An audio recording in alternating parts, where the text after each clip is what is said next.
Sejam todos bem-vindos, meus amados irmãos, em nome de Jesus, para mais uma quarta-feira, ministrando a santa e preciosa palavra do Senhor a todos aqueles que têm o seu coração aberto, para atentarem para tudo aquilo que Deus tem preparado para nós. Na verdade, nas quartas-feiras eu não prego. Nas quartas-feiras eu ensino a palavra de Deus.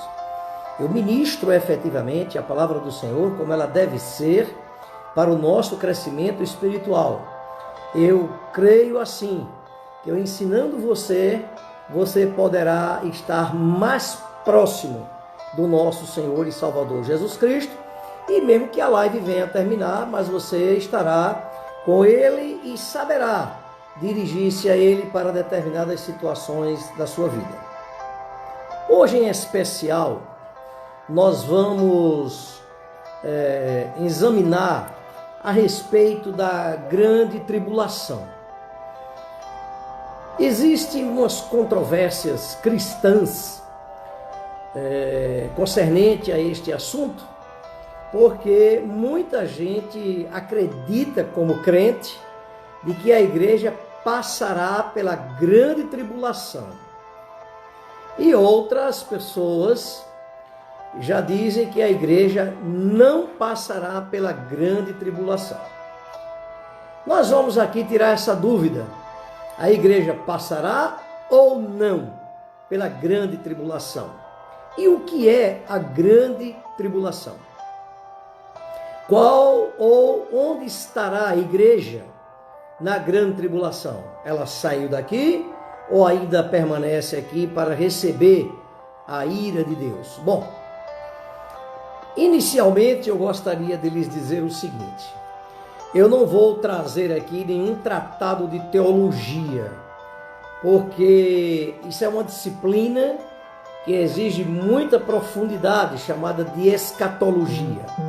Não é a minha intenção nesta noite entrar em assuntos escatológicos ou antes permear com dezenas de versículos bíblicos, etc. No entanto, tudo o que vamos falar aqui, nós vamos mostrar aos irmãos que existe efetivamente fundamento bíblico para aquilo que eu estou falando nesta noite.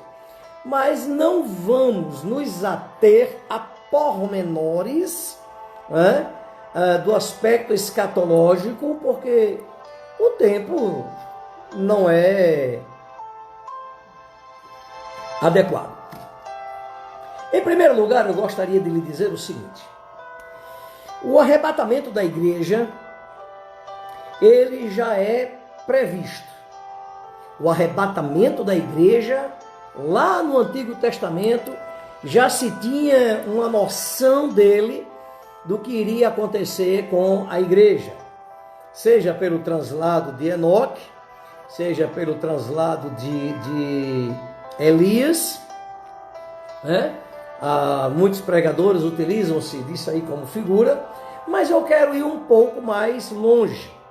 Eu quero ir não forçando as escrituras, mas indo com o pensamento de centenas de teólogos renomados que pensam da mesma maneira como eu penso, ou eu penso da mesma maneira que eles pensam, muita pretensão minha, em relação ao arrebatamento da igreja.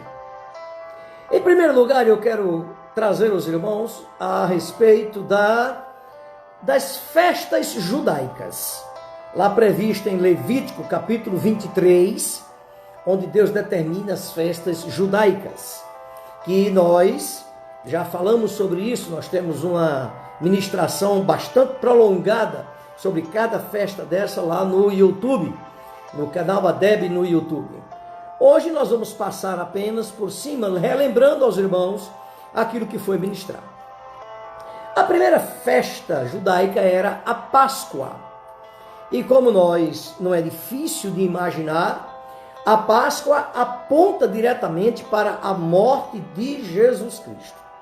Não haveria nenhum andamento cristão efetivo sem que não houvesse ou tivéssemos passado pela morte de Jesus Cristo.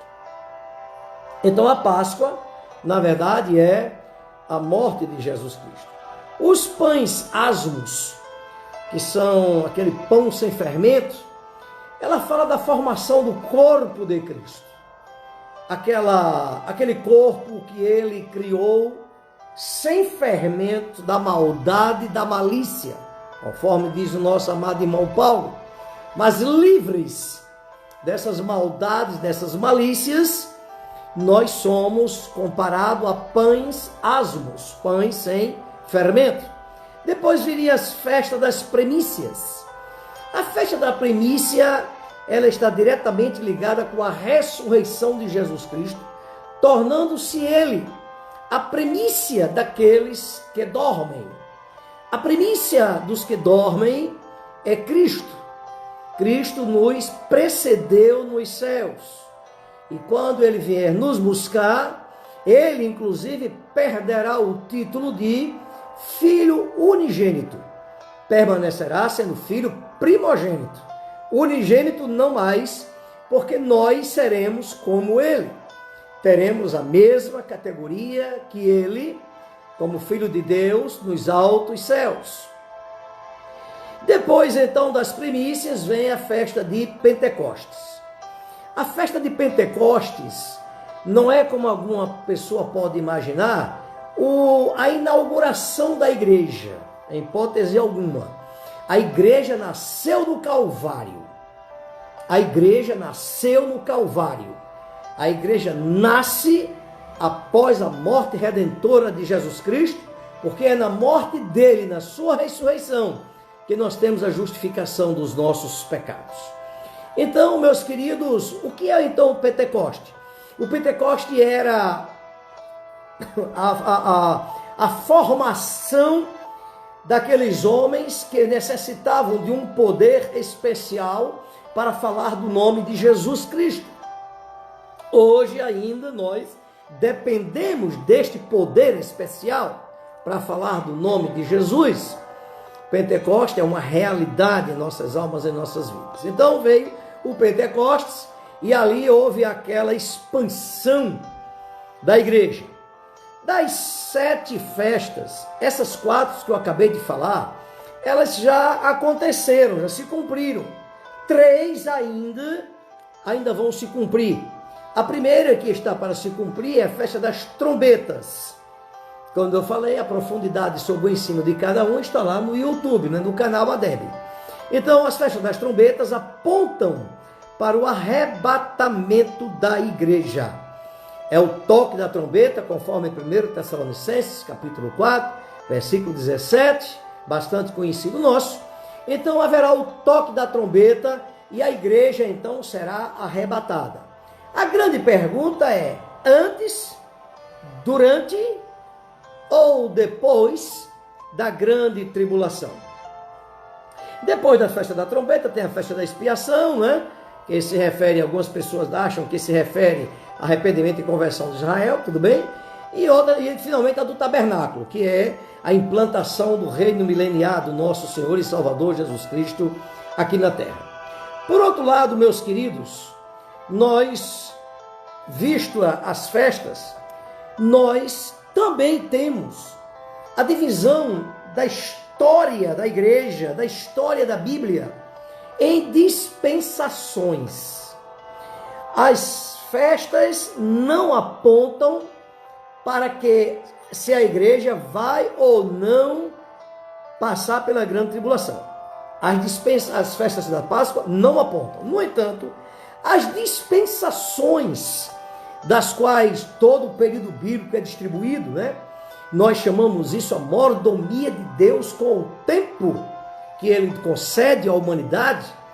Então ele concedeu esse tempo à humanidade e ele concede períodos em que os homens possuem aquela dispensação da parte de Deus para poder agir e tomar as suas direções.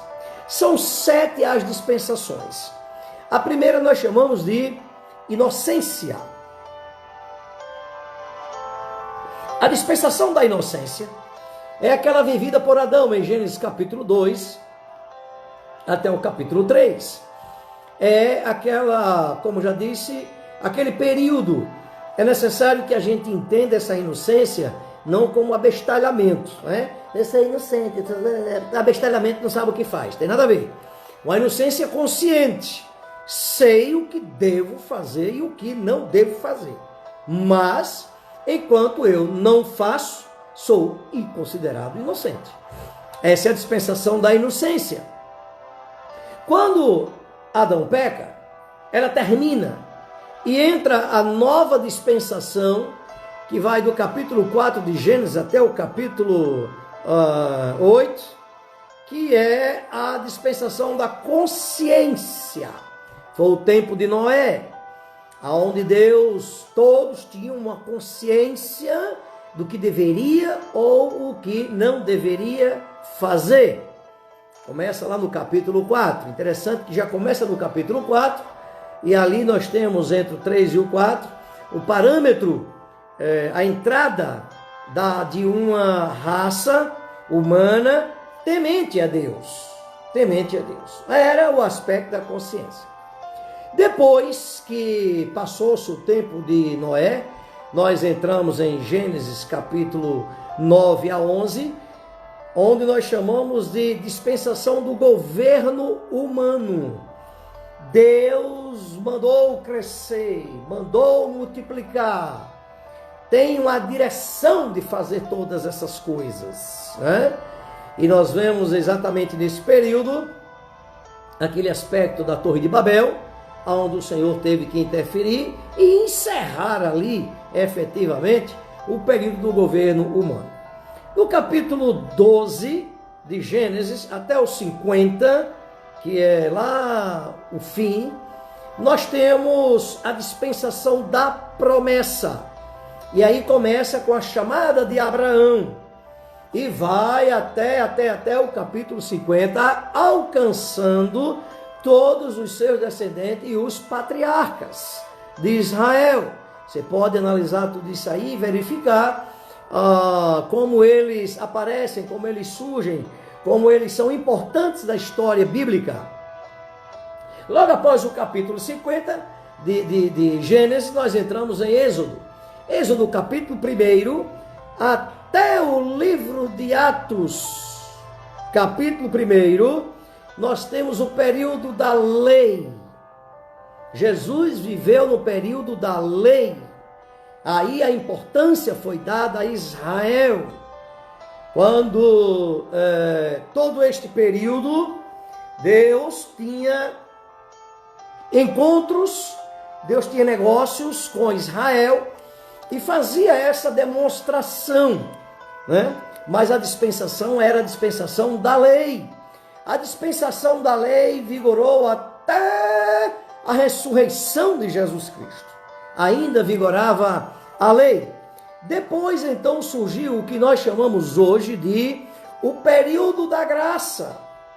Este é um dos problemas das 70 semanas de Daniel.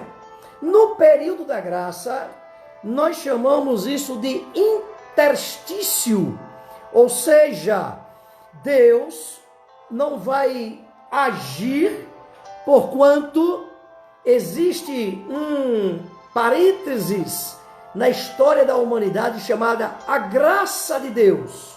E nós encontramos isso claramente no livro de João, capítulo 1, quando ele diz que a lei veio por Moisés e a graça veio pelo nosso Senhor e Salvador Jesus Cristo. O período da graça, ela vai se estabelecer. Ainda estamos vivendo o período da graça, que teve início em Atos 2 e vai até Apocalipse, capítulo 3. É o período da graça de Deus, aonde muitas coisas, muitos desmandos em nome do Senhor é feita, aonde muitas aberrações em nome de Jesus é feita, e etc. Mas o período da graça de Deus é o período da igreja. É o período que a igreja se fortalece. Nós encontramos também isso nos estudos bíblicos a respeito das festas de Israel, lá no canal YouTube do Pastor Pinheiro, né? No canal ADEB com o Pastor Pinheiro, onde ele ministra sobre as festas judaicas, né? E há um aspecto, inclusive, nas datas, bastante significativo para que nós possamos entender melhor e compreender melhor a respeito das dispensações. No entanto, a dispensação da graça, ela termina, ela vai terminar. Ora, ela já é chamada de graça, porque na graça, muita gente faz muita coisa, inclusive errada, e não recebe o castigo que nós achávamos que biblicamente ele merecia. Nós chamamos isso de a graça de Deus. A graça de Deus, a característica principal da graça de Deus é o tempo.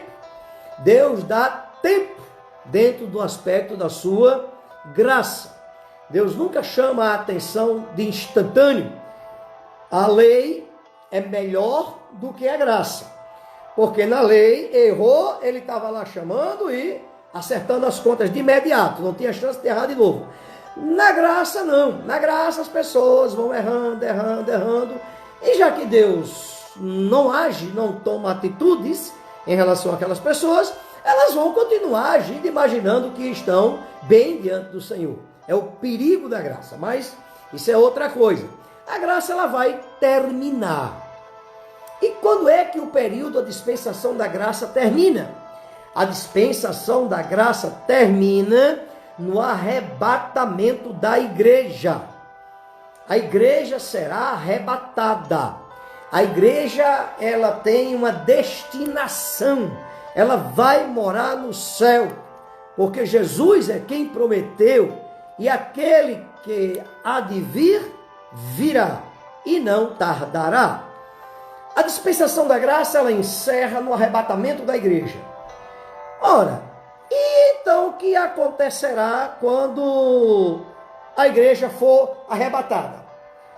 Quando a igreja for arrebatada, está escrito lá em 2 Tessalonicenses, capítulo 1, que existe a manifestação da apostasia, já existe a manifestação do homem do pecado, mas lá está escrito assim, mas existe um que o detém. A igreja, na sua sublimidade, na sua essência, ela impõe, ela põe as mãos e detém a caminhada do pecado, detém a ação de Satanás sobre os lares, sobre as vidas, sobre a sociedade. Nós, enquanto igreja, aonde chegamos, temos o dever e a obrigação de modificar o ambiente onde nós estamos inseridos, porque nós somos constituídos para isto. Então nós, enquanto igreja, todos nós, enquanto igreja, somos aquele que detém o avanço do pecado, detém a ira de Satanás, detém a ira do inferno, detém os demônios, as doenças, muitas outras coisas mais, é a igreja que o detém. Mas também está escrito que a igreja sairá. Quando a igreja sair, quando aquele que o detém for retirado, é essa palavra que o nosso amado irmão Paulo usa, quando aquele que o detém for retirado, então se manifestará aí livremente o homem do pecado. A igreja não irá participar da grande tribulação, seja pelo aspecto da dispensação, seja pelos aspectos outros que nós vamos encarar neste daqui a pouco. O que é que vai acontecer então? Acontecerá 7 anos de tribulação aqui na terra, aonde terá 3 anos e meio de absoluta paz e 3 anos e meio de grande tribulação, realmente previsto já no Apocalipse, né? A partir do capítulo 6 até o capítulo 18 de Apocalipse, você observa que ali se fala de Israel, se fala do mundo, mas não se fala da igreja. Por quê? Porque a igreja está fora do cenário mundial. Onde é que ela está? Ela está nas bodas do Cordeiro. Ela está com Cristo. Bendito seja o nome do Senhor. E quando terminar esses 7 anos de tribulação, então Jesus voltará com a igreja para implantar o reino milenial dele aqui na terra. Nós encontramos isso em Apocalipse, capítulo 20, versículos de 1 a 9. Dito isso, nós estamos vendo aí as dispensações. O que algumas pessoas poderão dizer é que sim, pastor, mas as dispensações, elas, digamos assim, foi o homem que descobriu a dispensação. Amém, por isso, como temos descoberto diversas outras doutrinas da santa e preciosa palavra de Deus. Agora, o que a gente vai entrar um pouco mais profundo é na visão de Daniel, no capítulo 9 do livro de Daniel, quando ele tem a visão das 70 semanas. Que o anjo chega e diz, estão determinados sobre o teu povo 69 semanas, sobre o teu povo.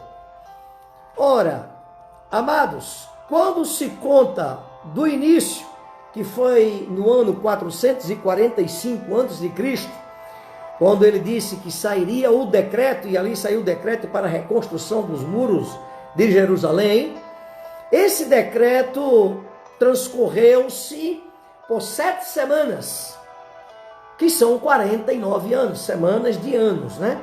Que são 49 anos. Logo após, nós tivemos até o ano 32 de Jesus Cristo, nós tivemos as outras 62 semanas, que somada com as 7 inicial dá 69 semanas. E a característica é dizer que aí o Messias será tirado. Aí o Messias será tirado. E o que de fato aconteceu? A igreja, ela é um mistério de Deus dentro da palavra dele. Tanto a igreja quanto a pessoa de Jesus Cristo.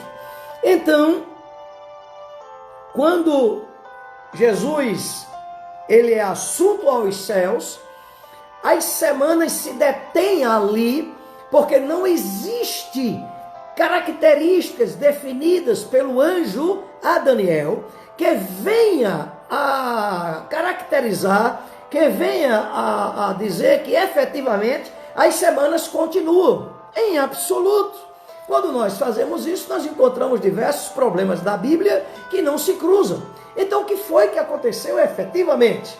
Na saída de Jesus Cristo da terra, interrompeu-se a 69ª semana. E nós entramos em um período da graça que não estava previsto lá em Daniel, porque a igreja é um mistério de Deus, revelado agora, o mistério estava oculto. Ninguém poderia imaginar a respeito, não existe referência nenhuma. Existe referência ao Filho de Deus, existe referência ao nascimento de Jesus, dezenas de profecias a respeito de Cristo, mas não existe referência à igreja.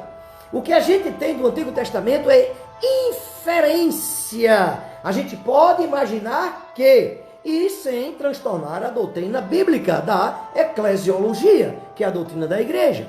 Então a igreja, ela surge, ela aparece como algo inimaginário, até mesmo para os próprios judeus apóstolos. É algo inimaginário, eles não acreditam naquilo, né? A gente vê a resistência de Pedro em pregar para Cornélio, né? Paulo teve que ser separado como apóstolo dos gentios. Então, amados, ali efetivamente dava início a igreja do Senhor. A 69ª semana encerrou no arrebatamento, na assunção de Jesus Cristo. E nós estamos vivendo o período entre parênteses da história da humanidade. É a dispensação da graça. É o período onde Deus dá tempo ao homem. Este período se encerra em 1 Tessalonicenses 4:17, quando diz claramente que o nosso Senhor Jesus Cristo descerá do céu com alarido, com voz de arcanjo e com trombeta de Deus. Os que morreram em Cristo ressuscitarão primeiro, depois nós. os que ficarmos vivos, seremos arrebatados juntamente com eles nas nuvens, a encontrar o Senhor nos ares, e assim estaremos para sempre com o Senhor. Observe, algumas pessoas distorcem essa escritura, dizendo assim, que Jesus vai tocar a última trombeta. Não está falando de última. O Senhor descerá do céu com voz de arcanjo, com alarido e trombeta de Deus. É um som ensurdecedor. Não está dizendo que é a última trombeta, nem podemos de maneira nenhuma conciliar essa trombeta com as trombetas do livro de Apocalipse. Não existe a menor conciliação. No entanto, a igreja foi. Quando a igreja sai da terra, então inicia-se novamente a última semana do livro de Daniel, porque as características desta última semana são exatamente as características daquelas que o anjo falou. O anjo falou dizendo que ela seria caracterizado por grande tribulação, pela aparência do homem do mal e etc.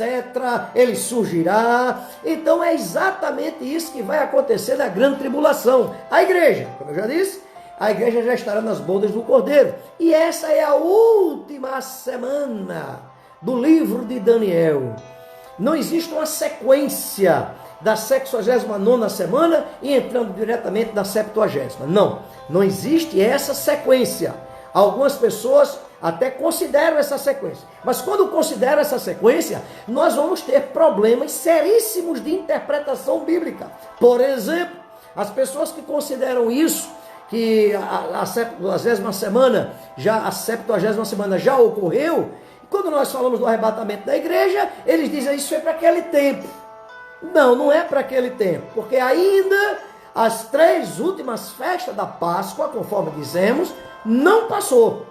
Trombetas, expiação e tabernáculo, elas ainda vão acontecer. As 4 primeiro, Páscoa, Pães Asmos, Primícia, Pentecostes, já definitivamente aconteceram. Então não há nenhum motivo bíblico, eu posso até dizer que isso é mais um motivo antibíblico, de dizermos que a igreja passará pela grande tribulação. Então não há nenhum fundamento na própria palavra de Deus concernente a isso. Primeiro, não existe na Bíblia inteira nenhuma passagem bíblica objetiva ou clara de que a igreja passará pela grande tribulação, havendo exatamente o contrário. Havendo passagens bíblicas onde o nosso amado irmão Paulo diz que nós seremos livres da ira vindoura, da ira de Deus. Nós estaremos absolutamente livres. Uma grande promessa, se a gente encarar as cartas às 7 igrejas da Ásia, nós temos que encarar aquilo ali com um olhar teológico, escatológico. Vamos aumentar a nossa visão. Cada igreja daquela refere-se a uma época desde dos apóstolos, ou chamados patriarcas da igreja, né? Que foram aquela sequência dos apóstolos, até os dias atuais. Aquelas 7 igrejas são 7 períodos. Mas a última igreja, que é a igreja de Laodiceia, ela tem uma promessa especial. Ela diz assim: como guardastes a palavra da minha paciência, também eu te guardarei na hora da tentação, que há de vir sobre todo mundo, para tentar os que habitam na terra. Essa palavra tentação não é essa coisinha normal que a gente vê. Ela literalmente, ela é tribulação. É isso que Deus está dizendo. Como tu guardaste a palavra da minha... Porque nós estamos... A igreja de Laodiceia é uma igreja misturada, é uma igreja sem doutrina, é uma igreja onde cada um faz o que quer e bem entendeu. É uma igreja que não tem absolutamente nenhuma linha espiritual. É uma igreja onde Jesus, inclusive, está fora. Eis que eu estou à porta e bato. Ele está fora da igreja. Então, para os remanescentes, ele diz, você guardou a minha palavra. E são realmente os remanescentes. Nós vemos claramente isso no capítulo 25 do livro de São Mateus, na parábola das virgens. Metade fica, metade vai. São remanescentes. Então, este livramento vai ser dado à igreja quando a grande tribulação estiver para acontecer. Aquilo que é falado à igreja de Laodiceia é uma advertência para nós. E claramente diz assim, quem tem ouvidos, ouça o que o Espírito diz à igreja. Quando começar a grande tribulação, ou chamado de, veja só, a grande tribulação, a igreja não estará. Vamos distinguir de princípio das dores. No princípio das dores, a igreja estará. Porque a igreja, a grande tribulação, ela vai vir quando se tornar insuportável. A igreja hoje, até me permite, né? Não vou dizer igreja não. Denominações hoje é uma verdadeira esculhambação. Até os ritmos musicais parecem ritmos de candomblé. As pessoas se converteram, mas trouxeram os ritmos dos candomblé para dentro das igrejas, para achar que com aquilo ali estão louvando a Jesus. Então são coisas que vão acontecendo, e os remanescentes que vão ficando, vão se sentindo apertados, vão se sentindo sem espaço. Isso vai acontecer.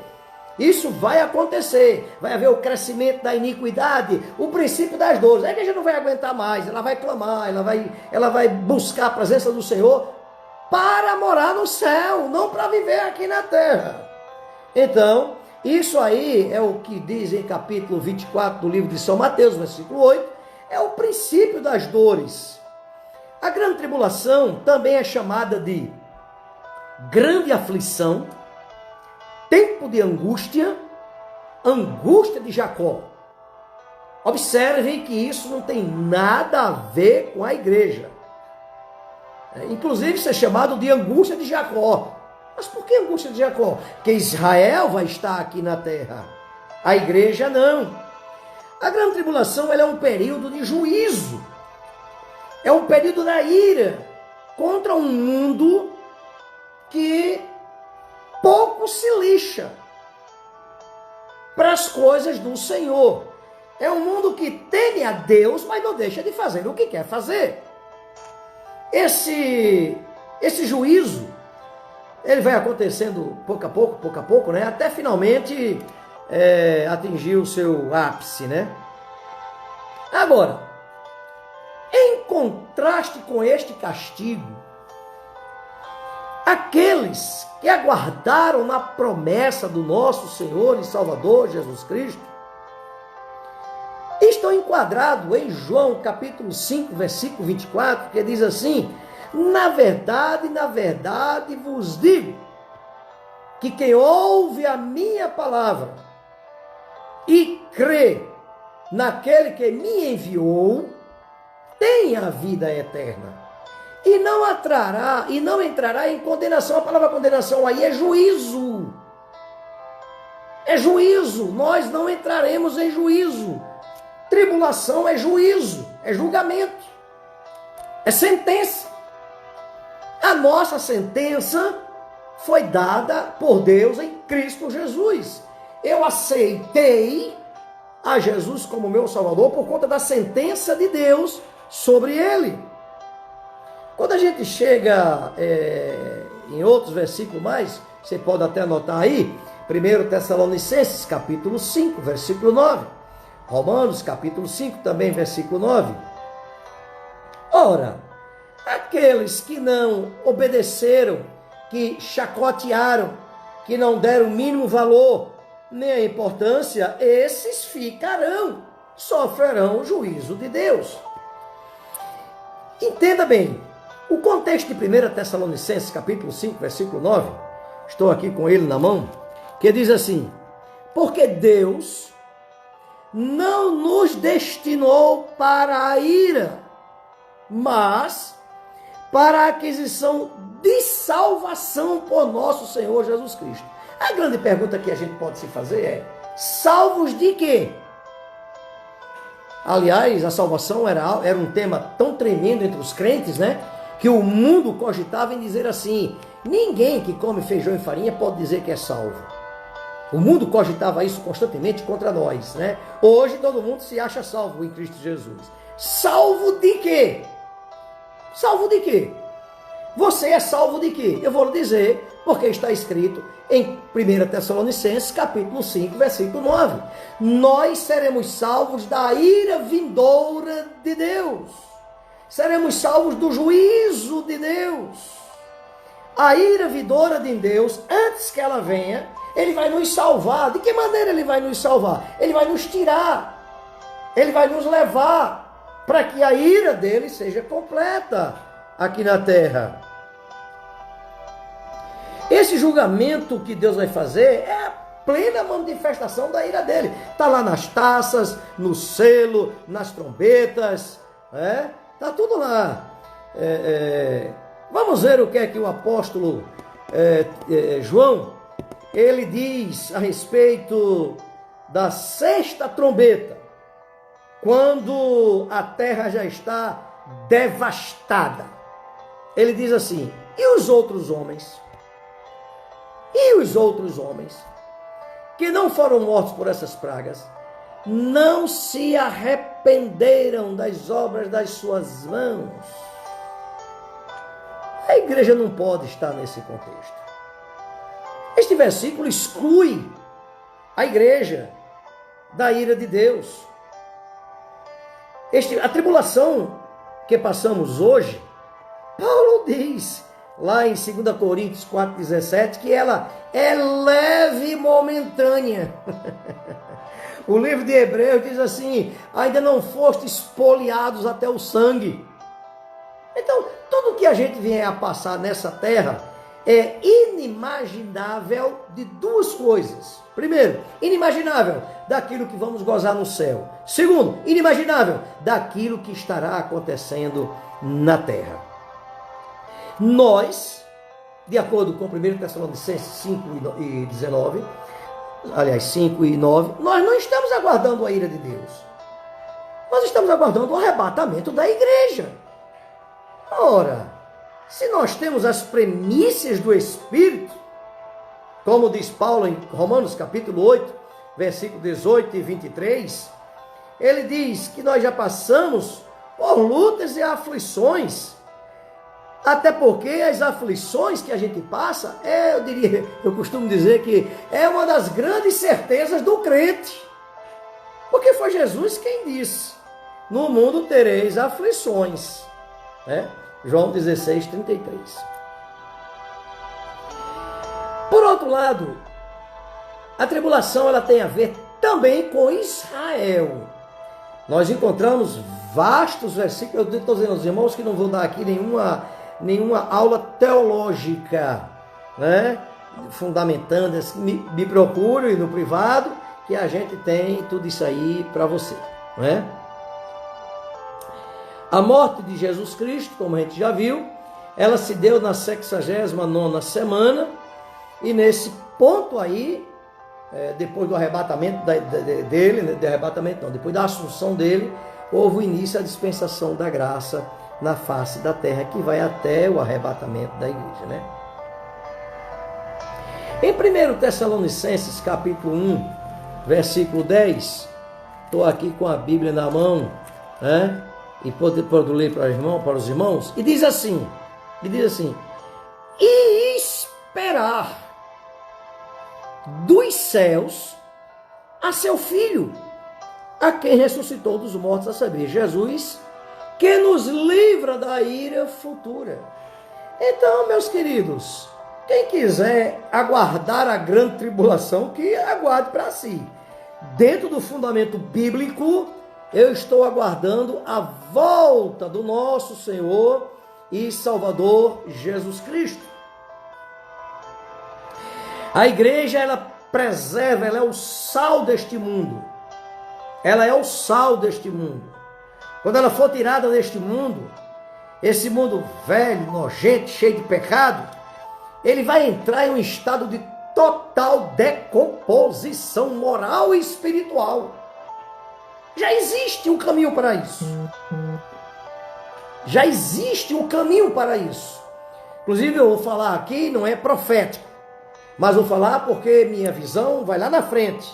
O pecado vai entrar no país, neste país, pelas leis. É pelas leis que o pecado vai entrar neste país. Esse caminho para as trevas, ele já nos cerca, já nos circundam. A igreja como um todo não tem preocupação da volta de Jesus. A igreja como um todo está preocupada em viver bem, está preocupada em receber bênção, está preocupada em ir para a igreja para receber alguma coisa, mas não está preocupada com o seu destino final, que é morar no céu. É para isso que nós estamos aqui, nós estamos detendo essa imoralidade espiritual, essa imoralidade moral mesmo, essa imoralidade financeira de propina, que muita gente é comprada com isso, essa imoralidade, a igreja está aqui. O espírito do anticristo, ele opera, mas ainda não ele totalmente. Mas ele tem uma operação de erro. O espírito do anticristo tem uma operação de erro. Existem igrejas que já estão, existem denominações que já estão totalmente fora da palavra. Não tem nada a ver com a palavra. Nos seus louvores, nas suas ministrações, no seu caminhar, não tem nada a ver. O espírito do erro. E também já está previsto, né? Pelo nosso amado irmão Paulo, né? Ora, quando esse espírito de erro, ele estiver operando, enquanto esse espírito de erro estiver operando, e a igreja do Senhor atenta, a igreja do Senhor não se prostituindo, a igreja do Senhor firme na sua chamada, a igreja do Senhor marchando na terra, não para ter bens, nem para ser rico, porque a morte de Jesus Cristo não foi para me tornar rico. Eu posso receber as bênçãos que a morte dele me traz. Amém. Mas a finalidade principal da morte de Jesus Cristo não é ser rico, não é ter casa, não é ter carro, não é ter uma vida nababesca. A finalidade da morte de Jesus Cristo é a nossa salvação. Está determinado por Deus. A tribulação, a grande tribulação, está determinada por Deus na terra. E é necessário que aconteça. É necessário que aconteça. É necessário que aconteça. Por que é necessário? Porque existem chacotas com o Filho de Deus. Existem esculhambações com o Filho de Deus. Chamam o Filho de Deus de homossexuais.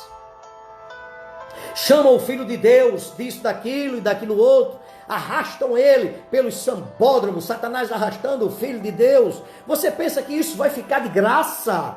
Deus dá tempo. Mas um dia ele vai passar a régua embaixo na história da humanidade. Eu diria, meus amados irmãos, que o que nós estamos vivendo hoje, com essa pandemia, é uma tribulação, é a permissão de Deus sobre a igreja na face da terra. Porque a igreja mesmo, ela tem que compreender e tem que entender que toda a humanidade está nas mãos de Deus. Ah, foi o diabo que fez isso. Se fez, foi com a autorização dele. A grande tribulação vai ser principalmente caracterizada, não somente pela operação do erro, mas pela manifestação do anticristo.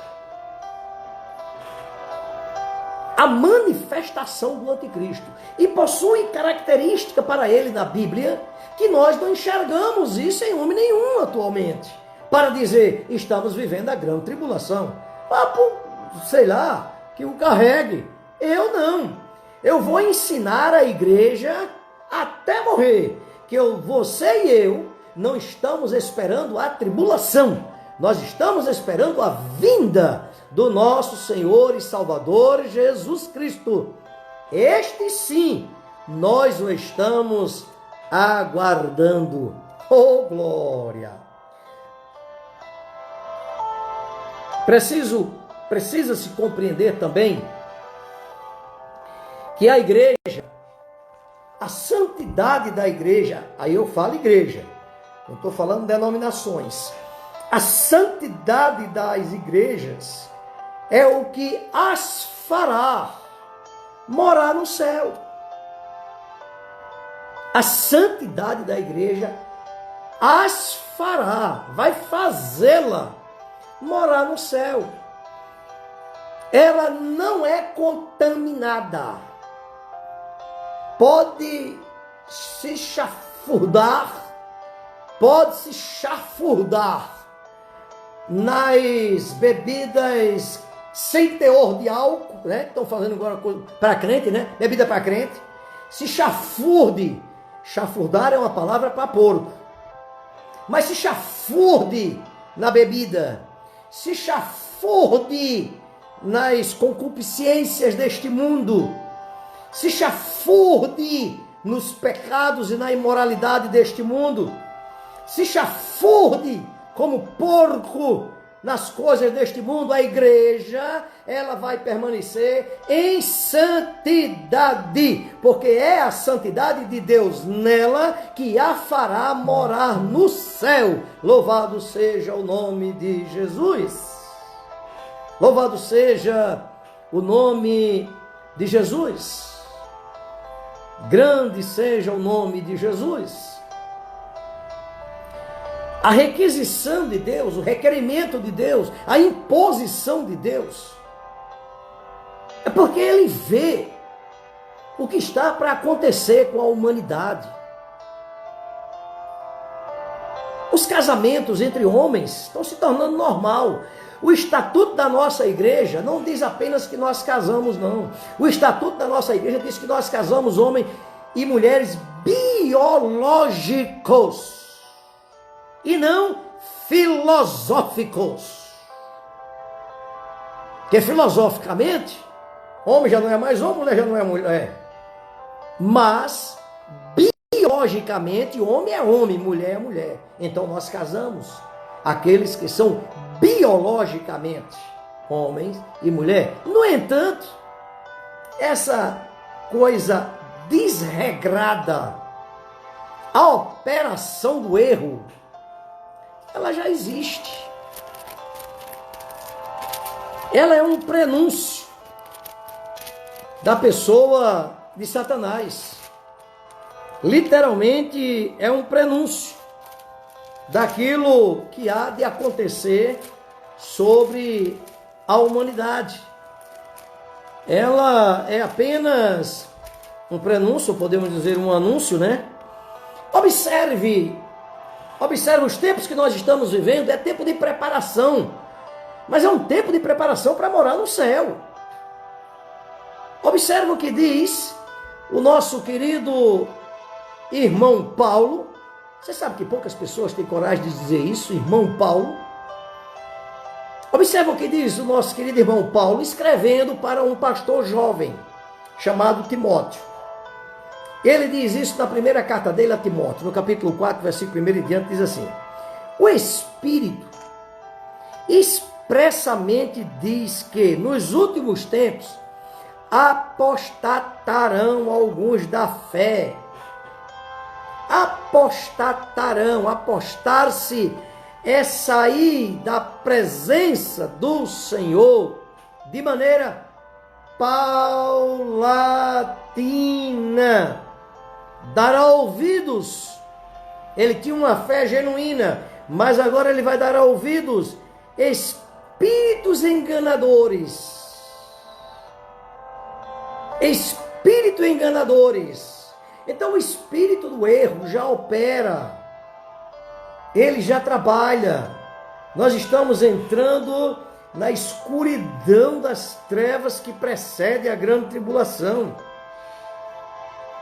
Existem homens hipócritas que falam mentiras, tendo cauterizado a sua própria mente, e aí não tem mais a consciência, nem do seu próprio pecado. Aí vocês vejam, que diante disso, estas pessoas, eles até mesmo são infiéis nos contratos. Eu acho interessante que essa palavra tem uma abrangência tremenda, né? É uma abrangência tremenda quando o apóstolo Paulo diz infiéis nos contratos. Casamento é um contrato. O camarada que não casa com uma mulher e vive com ela, isso não tem relacionamento nenhum com Deus. Ai, meu Deus, tem misericórdia de mim. Deus está dizendo, eu tenho, não te fulminei ainda. Mas não tem nenhum relacionamento com Deus, essas coisas. Então, a operação do erro, ela existe até mesmo entre aqueles que se dizem crentes. Um homem crente que ia se divorciar, eu disse a ele, você não pode se divorciar porque você é cristão. Ora, ele disse não. Mas a Bíblia diz, a mulher que Deus lhe deu, essa aí Deus não me deu não. Eu digo, mas você quando casou com ela, você pediu a ele alguma coisa? Você quando casou com ela, chegou diante dele e disse, me dê uma mulher? Não. Então, meu filho, esse é o catribufu que você tem. Ande com ela. Como também diga a mesma coisa para a mulher, em relação ao seu cônjuge. Esta operação do erro, ela está tremenda dentro da igreja. Preste atenção que eu vou lhe dizer agora em nome de Jesus, que é uma verdade tremenda. Mas é uma verdade tremenda. Satanás usou a verdade para derrubar Jesus. Ele usou a verdade. Está escrito a teu respeito. Ele usou a verdade para derrubar Jesus. O espírito de engano, o espírito do erro, é um espírito que anda neste mundo, homens casados que enganam suas esposas, espírito maligno, espírito do erro. Homens que enganam os profissionais da empresa onde trabalha, espírito do erro, espírito de engano. Homens que defraudam, tiram as canetas das empresas onde trabalha, porque a empresa é rica, pode comprar uma caneta, eu vou levar essa aqui para mim. Defraudam. E isso tem que ser ensinado à igreja, porque quem assim faz está sendo levado, conduzido pelo espírito do erro. Então o espírito do erro está dizendo, você vai passar pela grande tribulação. E vai usar versículos isolados para provar isso. Espírito do erro. Mas a igreja, nós já vimos isso em 1 Tessalonicenses 1 e 10, como também em 1 Tessalonicenses 5 e 9. Nós já vimos isso, que nós aguardamos dos céus a vinda de nosso Senhor e Salvador Jesus Cristo, que nos livrará da ira vindoura, da ira futura, do derramamento da ira de Deus sobre a humanidade. Terrorismo? De maneira nenhuma. Escape. Absolutamente escape. Quando você ministra sobre isso, você está dizendo para aquela pessoa, você corre um grande perigo. Você está correndo um grande perigo. Eu, por outro lado, não estou correndo este perigo. Se o Covid me mata, eu vou morar no céu. Se um camarada desafeiçoado de mim dá um tiro e eu morro, eu vou morar no céu. Se a gripe me mata, eu vou morar no céu. Se eu morro de velhice, eu vou morar no céu. Se eu morro de acidente, bala, eu vou morar no céu. Eu vou morar no céu, a minha garantia está dada.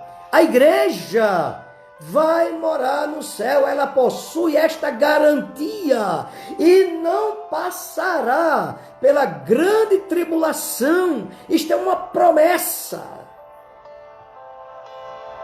Ignorar esta promessa, me perdoe, é até mesmo chamar Jesus de mentiroso. É muito sério quando nós temos doutrinas erradas. Que a doutrina é aquela água, aquela salmoura que conserva a azeitona, digamos assim, né? Quero usar a azeitona, né? Conserva a azeitona crua. Aí põe naquela salmoura, né? Aquela salmoura ali, para mim, é a doutrina que conserva-nos até a volta do nosso Senhor e Salvador Jesus Cristo. Amém, meus queridos. Como eu falei, eu não ia tratar de nenhuma abrangência teológica, nem falar para os irmãos como está assim, porque não somente cansaria os irmãos, como o ambiente não é apropriado. Eu encurtei de sobremaneira o assunto para que pudesse em 1 hora dar para você a essência, como eu aprendi com um diácono, né? O diácono me ensinou que quando a gente ministra a essência. A gente não ministra o perfume completo, ministra a essência. A essência é tão boa que as pessoas vão atrás do perfume. Amém. A essência que seja tão boa que você vai procurar ver mais, se deleitar mais a respeito desse assunto. Que o Senhor nos ajude, que Deus nos abençoe mais e mais em Cristo Jesus. Estaremos juntos com os irmãos no próximo domingo pela manhã. Não sei ainda se na igreja. Vou conversar com a liderança da igreja para saber como devemos agir para o próximo domingo.